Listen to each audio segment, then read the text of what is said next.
June 6, 1944, 6:30 in the morning, Omaha Beach. The grey Atlantic churns against rusted steel teeth jutting from the sand. Machine gun fire cuts through the fog in sharp bursts. Men press their bodies into the cold metal of landing craft ramps, salt spray mixing with sweat and fear. Around them, the water erupts in geysers of white foam and red mist. They called it the Atlantic Wall. A fortress so vast, so complete, that Hitler himself declared no army would ever breach it. Yet here, in this moment, thousands of young Americans are being ordered to do exactly that. To cross open sand under a storm of bullets, to climb cliffs that breathe fire and death. But what the Germans didn't know was this: behind the chaos, behind the terror drowning these men, there was a plan. A carefully woven storm of deception, raw courage, and desperate ingenuity. This is the story of how they broke the unbreakable. By 1944, Adolf Hitler believed his conquest was complete. His engineers had poured millions of tons of concrete into the coastline of Europe, from the frozen fjords of Norway down to the sun-baked beaches of the Bay of Biscay. They called it the Atlantic Wall. The Atlantic Wall, a name that promised permanence. Field Marshal Erwin Rommel, the Desert Fox himself, had been pulled from the sands of North Africa to fortify this western edge of the Reich. His philosophy was brutally simple: kill the invader before his boots touch dry land. Drown him in the surf, bleed him on the obstacles, make the beach itself a graveyard. And so they built concrete bunkers with walls 6 feet thick, artillery positions overlooking every approach, machine gun nests angled to create intersecting fields of fire. Below the waterline, forests of steel stakes and wooden posts, many tipped with mines. Rommel called them his Devil's Garden. The English Channel became a moat, every beach a killing ground. Every cliff face studded with gun emplacements calibrated for maximum slaughter. In the map rooms of Berlin, German officers studied their creation with satisfaction. No force on earth, they believed, could survive what awaited them on those beaches. Across that same channel, in the fields and harbours of southern England, the Allies were preparing the largest amphibious assault in human history. Thousands of ships, hundreds of thousands of men, mountains of supplies stacked in depots that stretched for miles. The logistics alone were staggering, a symphony of organisation that took years to orchestrate. But behind all the planning, all the steel and firepower, one question haunted every commander, every soldier. Lying awake in his tent at night, could flesh and blood overcome concrete and iron? Could human courage breach the most fortified shoreline ever constructed? The answer would not come from superior firepower alone. It would not come from technology or numbers, or the righteousness of the cause. It would come from something else entirely. Something the Germans, in all their meticulous planning, had failed to account for. Deception, desperation, and the terrible will of men who understood they had no choice but to succeed. The battle for Normandy would begin not with the first landing craft hitting the sand, but months before in the shadows. Before a single soldier set foot on French soil, before the first shell screamed across the channel, the invasion had already begun. Not with bombs or bullets, but with ghosts. Operation Bodyguard. The name itself was deliberately bland, designed to hide the most elaborate deception campaign ever conceived. Its mission was simple in concept, staggering in execution: convince Hitler and his generals that the invasion would strike anywhere but Normandy.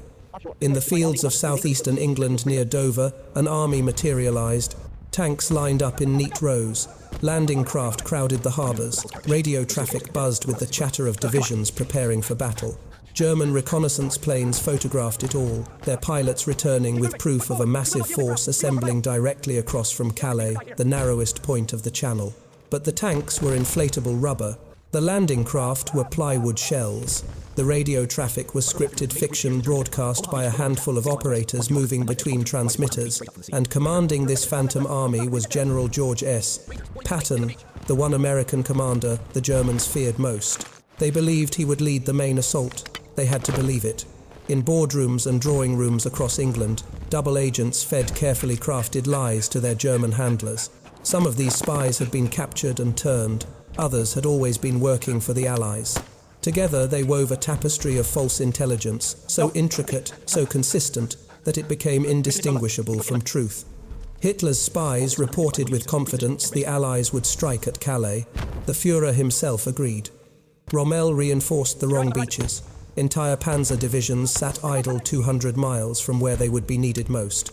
The Atlantic wall's strength, so imposing on paper, was split along hundreds of miles of coastline, diluted by doubt. Meanwhile, the real invasion force gathered in harbours along England's southern coast. Thousands of men crammed into landing craft, seasick and silent. They didn't know about the Phantom Army. They didn't know about the double agents or the inflatable tanks. They knew only that soon, very soon, they would be ordered to cross the channel and face whatever waited on the other side. The deception worked beyond anyone's hopes.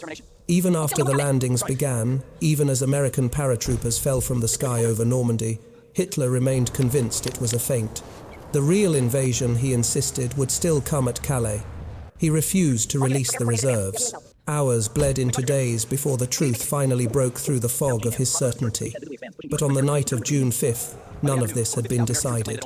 The weather had been terrible storms, lashing the channel with winds that threatened to capsize the invasion fleet before it even departed. Eisenhower, the supreme commander, paced a room in Portsmouth, weighing the impossible decision. His meteorologists had found a gap, a brief window of calmer weather. Barely enough, maybe not enough. The generals argued, postpone, wait for better conditions. But delay meant risk. The longer they waited, the greater the chance the deception would unravel. The greater the chance German intelligence would piece together the truth.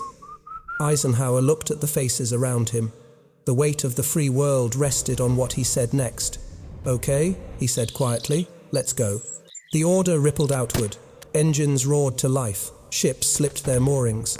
And in the darkness of that longest night, while cardboard tanks stood silent in Dover and German officers slept soundly in the wrong bunkers, the real armada began to move. The deception had bought them this chance. Now, reality would decide whether it was enough. The invasion did not begin on the beaches. It began in darkness, 30,000 feet above the sleeping fields of Normandy. Just after midnight, the drone of aircraft engines filled the sky. C-47 transport planes, hundreds of them flying in tight formation through clouds and anti-aircraft fire. Inside each plane, paratroopers sat shoulder to shoulder in the red glow of cabin lights, weighted down with equipment, their faces painted, black eyes fixed on nothing. The green light flashed, the jumpmaster shouted, and one by one they stepped into the screaming void. The 82nd and 101st Airborne Divisions were supposed to land in coordinated drop zones behind enemy lines. They were supposed to seize key bridges and crossroads, cut communication lines, and sow confusion in the German rear. They were supposed to create chaos that would prevent reinforcements from reaching the beaches. Instead, they were scattered across 50 square miles of French countryside. Pilots, blinded by clouds and disoriented by flak, dropped their loads wherever they could. Some men landed miles from their objectives. Others came down in flooded marshlands that Rommel had deliberately inundated, drowning in 4 feet of water dragged under by their own equipment. Entire units were separated, officers killed before they hit the ground, sergeants trying to rally men they'd never met in the pitch darkness of enemy territory. Private John Steele of the 505th found himself dangling from the church steeple in Sainte-Mère-Église, his parachute snagged on the tower, his body swaying 30 feet above the town square. Below him, German soldiers ran through the streets, responding to fires started by earlier bombing runs. He hung there pretending to be dead, watching the chaos unfold beneath his boots. 2 hours he waited, suspended between earth and sky, between life and capture, until American forces finally took the town and cut him down. Others were not as fortunate. Men landed in the middle of German encampments. Firefights erupted in hedgerows and farmyards, brief and savage. Some paratroopers, isolated and outnumbered, fought alone until dawn or death found them. Others banded together in small groups, following whoever seemed to know where they were going. Officers and privates mixed together in the confusion. But the scattering, the chaos, the sheer unpredictability of where these men came down, it created exactly the effect they had intended. For the Germans, the invasion announced itself not as a coherent assault, but as madness falling from the sky. Reports flooded into headquarters from every direction. Paratroopers here, gliders crashed there. Explosions, gunfire, sabotage. The German commanders couldn't make sense of it. Where was the main thrust? What was the objective? Lieutenant Colonel Edward Krauss led a mixed group of paratroopers into Sainte-Mère-Église just as dawn began to grey the eastern sky. They moved through streets, still smoking from the fires past the church, where steel had hung past the bodies of both sides scattered in the square. By 4:30 inches the morning, they had secured the town. Krauss climbed to the town hall and raised an American flag, the first liberated ground in France. It was a small victory in a night of chaos, but it mattered. Every bridge held mattered. Every demolished road mattered. Every German unit pinned down by a handful of paratroopers was a unit that couldn't reinforce the beaches. As the first light touched the horizon, the scattered airborne forces began to coalesce. They had no radios, no clear picture of what was happening. But they knew their mission hold until the seaborne forces arrived. Hold whatever ground they'd taken, hold against whatever came. And something was coming. From the east they could hear it now. The rumble of artillery, the distant thunder of naval bombardment, the sound of thousands of engines churning through the surf. The beaches were waking to war. At dawn, the horizon burned. Thousands of landing craft pushed through the swells toward the coast, their bows cutting white foam in the grey water. Behind them, battleships and destroyers unleashed a bombardment meant to shatter the German defences before the first soldier touched sand. The sky screamed with shells, the earth trembled. Smoke and fire consumed the cliffs. But the bunkers were buried too deep, the concrete was too thick, and when the naval guns fell silent and the landing craft lowered their ramps, the German gunners emerged from their shelters, took their positions and opened fire. The MG-42 machine gun could fire 1,200 rounds per minute. The sound was not individual shots, but a continuous tearing like fabric ripped at impossible speed. And there were dozens of them positioned to create interlocking fields of fire that covered every inch of beach. The first men off the boats died before their boots found purchase in the sand. Bodies fell into the surf. The wounded crawled or floated caught between waves and bullets. Those still alive dove behind steel obstacles and beach barriers, pressing themselves into any depression that offered even inches of protection. Within minutes, the carefully rehearsed plan disintegrated. Officers were cut down, radio operators died with their equipment. Units became hopelessly mixed. A platoon from one company, survivors from another, medics and engineers and infantrymen, huddled together behind the same obstacles, pinned down by fire so intense that to move was to die. Mortar shells warped across the beach, erupting in columns of sand and shrapnel. Artillery from the cliffs above added to the carnage. The tide came in red, washing back and forth over men who would never rise again. Equipment floated in the water, rifles, helmets, backpacks, photographs, the detritus of shattered lives. For 30 minutes, then an hour, nothing moved forward. The beach became a graveyard with a heartbeat, men clinging to whatever cover they could find, waiting for the fire to slacken, waiting for orders that never came, waiting for someone to tell them what to do. Some broke. The human mind has limits, thresholds of terror, beyond which rational thought collapses. Men lay paralyzed, incapable of action. Others tried to retreat back into the water, only to realize there was nowhere to go. The landing craft that had brought them were already pulling away, heading back for more loads. The sea offered no escape. The only way off this beach was forward, and then slowly, impossibly, men began to move. Not because of orders, not because of training, but because staying meant death, and moving meant a chance, however slim, to survive. A sergeant crawled forward. A private followed. Then another. Inch by inch, yard by yard, small groups began working their way across the killing ground toward the seawall at the base of the bluffs. Bangalore torpedoes, long tubes of explosives, were pushed under wire obstacles and detonated, blowing gaps through the defenses. Engineers crawled through machine gun fire to clear paths through the mines. They worked with hands that shook, bodies that flinched at every burst, knowing that one wrong move, one mine missed, would end them. But they worked. By mid-morning, small clusters of men had reached the seawall. It offered cover from direct fire, a moment to breathe, to think. But they were still trapped. Above them, the bluffs rose steeply, honeycombed with German positions. Behind them, more landing craft were arriving, disgorging more men into the chaos. Brigadier General Norman Cotter moved among the soldiers at the seawall, his voice cutting through the noise. "Two kinds of people are staying on this beach," he shouted. the dead and those who are going to die. Now, let's get the hell out of here. It was not strategy, it was raw defiance, and somehow it worked. Men who had been frozen began to move. The climb began. The battle turned not on firepower or tactics, but on the actions of men whose names history would mostly forget. Combat engineers, demolition teams, sappers carrying explosives and wire cutters tasked with clearing the obstacles that turned the beach into a maze of death. They had trained for months in England, rehearsing on beaches that approximated Normandy's defences. But no training could prepare them for working under fire so intense that life was measured in seconds. They moved in pairs or small teams, crawling between the steel hedgehogs and wooden stakes that jutted from the sand like the ribs of some ancient beast. Each obstacle had to be inspected for mines. Each mine had to be marked or cleared. The Bangalore torpedoes had to be assembled under fire sections, screwed together with hands slick with seawater and blood, then pushed carefully beneath barbed wire entanglements. When the charges detonated, the explosions tore gaps in the defences wide enough for men to pass through. Each blast was a small victory, a doorway opened in the wall of death. But the engineers paid for those victories. German gunners targeted them specifically, knowing that stopping the engineers meant stopping the advance. Lieutenant Jimmy Monteith led his men through one of these gaps, rallying scattered soldiers as he moved. He destroyed a German machine gun position with grenades, then another clearing a path up the bluff.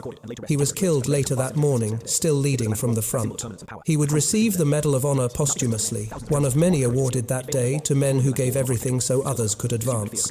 The destroyers offshore, seeing the slaughter on the beach, made a decision that defied all naval doctrine.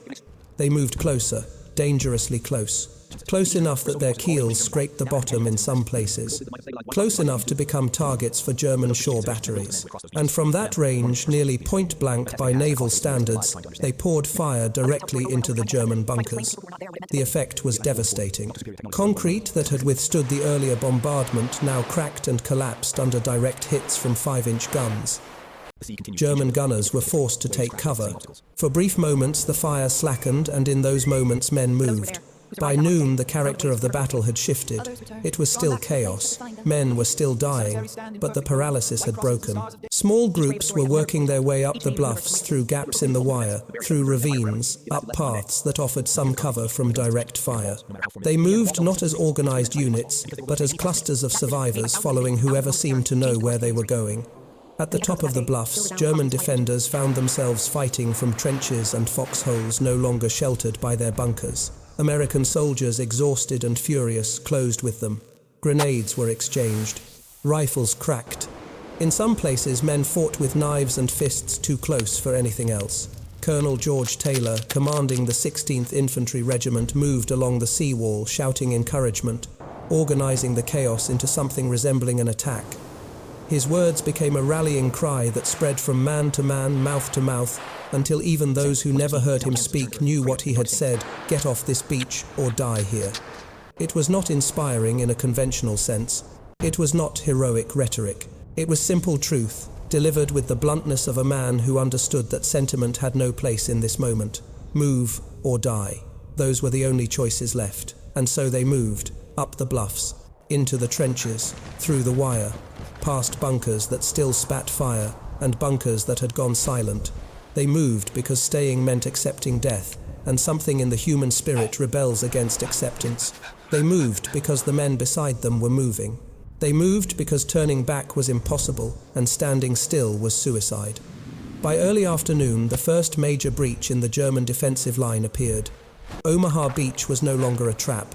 It was a foothold, bloody, terrible, bought at a price that would haunt survivors for the rest of their lives, but a foothold nonetheless. 6 miles west of Omaha, another group of Americans faced a mission that seemed torn from a nightmare. Pointe du Hoc, a knife-edge promontory jutting into the channel, its cliffs rising 100 feet straight up from the sea.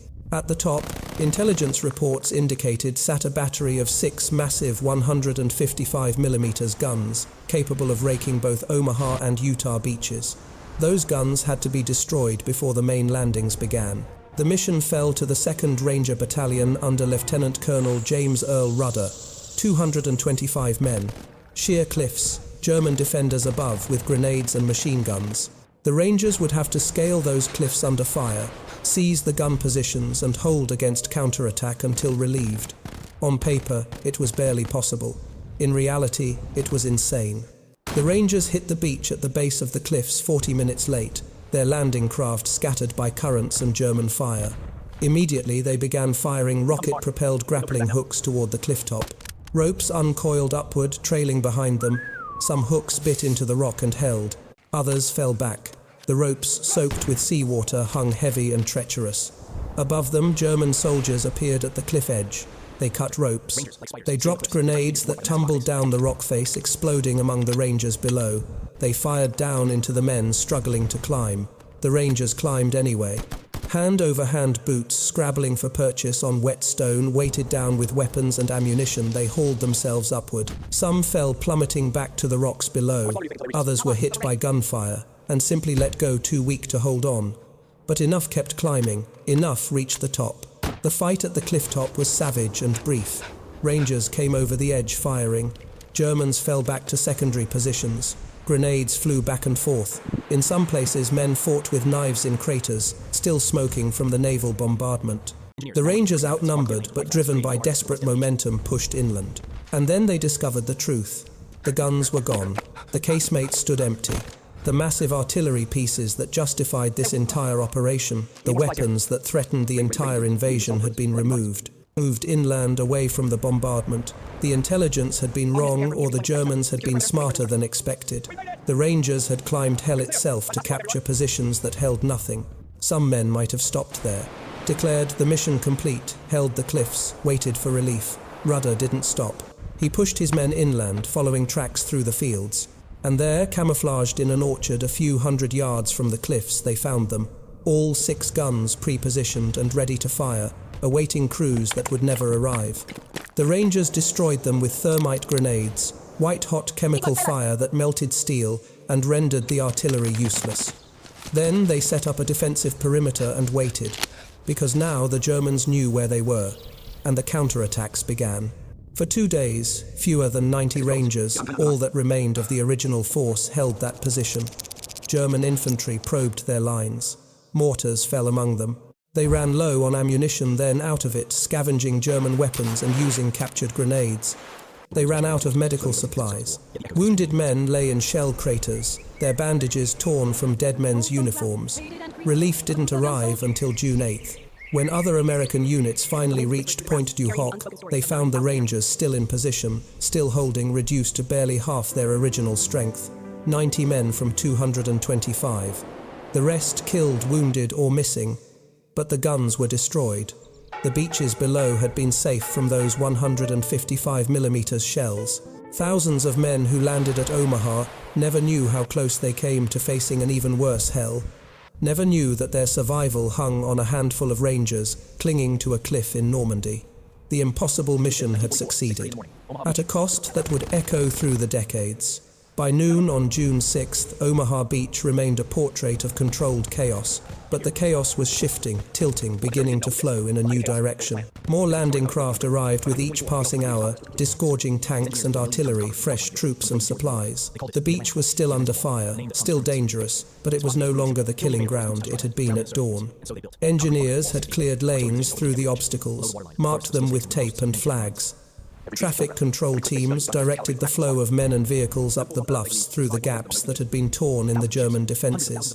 The naval destroyers continued their work, systematically destroying any bunker or gun position that revealed itself. Some German strongpoints fought on isolated and surrounded, but still dangerous. Others fell silent, their defenders dead or retreating inland. The Atlantic Wall, that symbol of invincibility, was crumbling section by section. At 2 in the afternoon, the first major breakthrough occurred. American forces, advancing up the bluffs, converged on a network of trenches and bunkers that formed the backbone of the German defensive line. What followed was vicious close-quarters combat grenades thrown into bunkers, rifle fire exchanged at ranges measured in feet. German defenders, many of them conscripts from occupied territories who had never wanted this war, began to surrender in larger numbers. The psychological shift was as important as the tactical one. For the Germans, the realization was setting in that the invasion was real, that it was here at Normandy, not at Calais, that the forces coming ashore were not a feint, but the main assault, and that reinforcements the panzer divisions Hitler still held back were not coming. For the Americans, exhaustion was giving way to something else. Not triumph, the day had been too costly for that. But grim determination, a sense that the worst was behind them, that they had survived the unsurvivable and could now do what soldiers are trained to do: advance, secure, hold. Medics worked frantically at aid stations set up in the lee of the bluffs, performing triage under conditions that would have been unthinkable in any hospital. Chaplains moved among the wounded and the dying, offering what comfort they could. Graves registration teams began the terrible work of collecting and identifying bodies. Tags checked coordinates, recorded the bureaucracy of death, carried out with as much dignity as circumstances allowed. Supply lines began to function. Ammunition was distributed. Water and rations reached the forward positions. Communications were slowly restored. Officers who had been operating blind with no idea what was happening beyond their immediate surroundings began to receive coherent orders. The invasion was becoming an operation. Inland, the scattered paratroopers who had jumped in darkness were making contact with the seaborne forces. Towns changed hands. Crossroads were secured. The beachhead, initially just a few hundred yards deep, began to expand. A mile inland, then two. The Germans, disorganized and shocked by the ferocity of the assault, fell back to regroup. By late afternoon, over 50,000 American troops had landed at Omaha alone. Thousands more were coming ashore at Utah Beach to the west, meeting lighter resistance linking up with airborne forces. The British and Canadians were securing their own beaches to the east. The invasion, nearly shattered in its first hours, had taken root. The men who had landed in that first terrible wave, those who survived, looked back at the beach from positions on the bluffs. The tide was going out, exposing the obstacles again, revealing the full scope of the carnage. Bodies lay in rows along the waterline, wrecked landing craft listed in the surf. The sand was churned and cratered, darkened with blood and oil. They had done it. They were still alive. And for many, that realization brought not joy, but a kind of hollow numbness, a disbelief that they had survived when so many others had not. Survivor's guilt settling in before they even knew the name for it. Omaha Beach was secure. The Atlantic Wall had been breached. But the cost of that breach would haunt every man who paid it for the rest of his life. Once the beaches were secure, the real test began. Holding the ground, expanding the foothold, turning a precarious toehold on the coast into something that could sustain an army. Within 48 hours of the initial landings, over 150,000 Allied troops had come ashore across all 5 beaches. The numbers were staggering, the logistics almost incomprehensible. Ships arrived in continuous waves, offloading men and equipment onto beaches that were still occasionally shelled by German artillery. Vehicles bogged down in the sand had to be hauled free, directed up narrow roads into the French countryside. The Mulberry Harbour's artificial ports, towed across the channel in sections and assembled off the coast, began to take shape, allowing larger ships to unload without having to beach themselves. Fuel came ashore through Pluto, the pipeline under the ocean, an engineering marvel that pumped gasoline directly from England to France beneath the waves. The invasion was becoming a supply chain, an industrial operation of breathtaking scale. But the Germans had not given up. They were pulling back, yes, but pulling back to regroup, to form new defensive lines in the hedgerow country inland. And Hitler, finally understanding that Normandy was the real invasion, was releasing some of the reserves he had held back. Panzer divisions began moving toward the front, harassed by Allied aircraft, but still formidable, still dangerous. For the French civilians caught in the crossfire, liberation was a complicated gift. Allied bombing had destroyed many of the towns and villages in Normandy. Caen, a city of 50,000, was reduced to rubble. Thousands of French citizens died in the fighting, killed by shells and bombs from both sides. Those who survived emerged from cellars and shelters to find their homes destroyed, their possessions buried under stone. Yet they were free. German soldiers who had occupied their towns for 4 years were retreating or dead. American and British troops moved through the streets, offering chocolate and cigarettes to children who had known nothing but occupation. French resistance fighters, who had sabotaged and spied in secret for years now, came into the open, helping to identify collaborators and guide the Allied advance. The contrast was stark. For the liberators, this was exhaustion mixed with relief, the knowledge that they had survived the worst and could now settle into the grinding work of pushing inland. For the liberated, it was joy and grief intertwined, the end of one nightmare and the beginning of the long process of rebuilding. American soldiers, most of whom had never been to Europe before, found themselves in a landscape that seemed both familiar and alien. The hedgerows of Normandy, ancient earthen walls topped with dense vegetation, created a maze that turned every field into a potential ambush site. Snipers hid in the foliage. Machine gun nests covered the narrow lanes between fields. What looked like pastoral farmland became a new kind of hell, slower than the beaches, but no less deadly.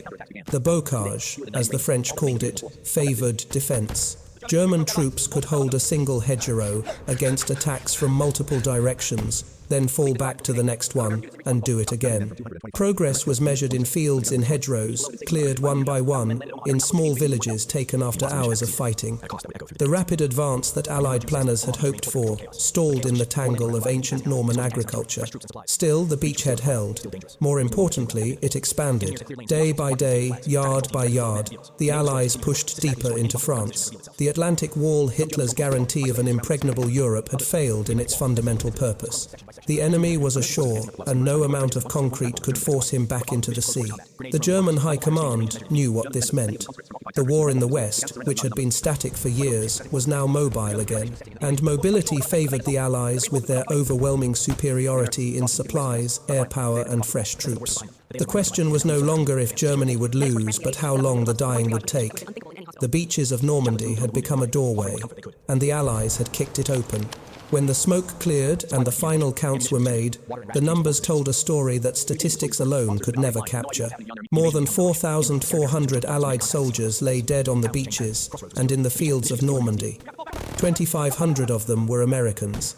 Thousands more were wounded, many so severely they would never fully recover. Some bodies were never found, claimed by the sea or buried in collapsed bunkers. Others were identified, recorded, and laid to rest in temporary graves that would later become the vast cemeteries that still stand today. Hitler's Atlantic Wall, that symbol of permanence and power, had crumbled in a single day. Not because it was poorly designed, Rommel's engineers had done their work well. Not because it was undermanned, thousands of German soldiers had fought with courage and skill. It failed because walls, no matter how thick, cannot stop the will of men who have decided they will not be stopped. The flaw in the Atlantic Wall was not architectural. It was philosophical.